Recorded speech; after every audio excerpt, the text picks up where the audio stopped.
Menyambut Hari Raya Natal dan Tahun Baru 2016 mendatang, Desa Adat Kuta beserta jajarannya mulai melakukan persiapan pengamanan di area Kuta dan sekitarnya. Pengamanan yang rutin dilaksanakan menjelang pergantian tahun tersebut mengerahkan ratusan anggota keamanan dari berbagai jajaran.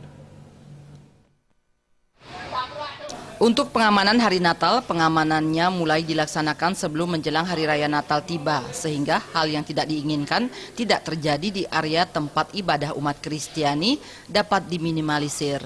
Sementara itu, pengamanan menjelang Tahun Baru diawali dari pengaturan lalu lintas oleh pihak kepolisian, selanjutnya dilanjutkan dengan mengatur PKL yang berada di area Pantai Kuta.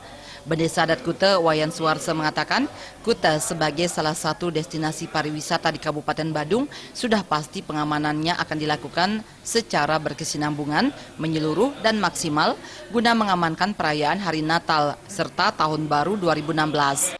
Dan untuk pengamanan Tahun Baru tentu saja Kuta menjadi rujukan untuk merayakan perayaan malam Tahun Baru, jadi sesuai dengan apa yang sudah kita lakukan beberapa tahun terakhir ini dan sudah menemukan langkah yang efektif.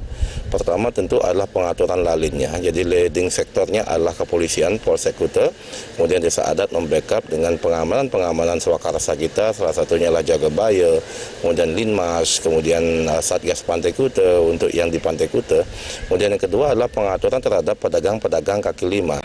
Pengamanan Natal dan Tahun Baru mendatang khususnya di Desa Adat Kuta mengerahkan ratusan pihak keamanan dari berbagai jajaran, di antaranya pihak kepolisian, TNI, Balawista, serta para pecalang. Darte dan Alit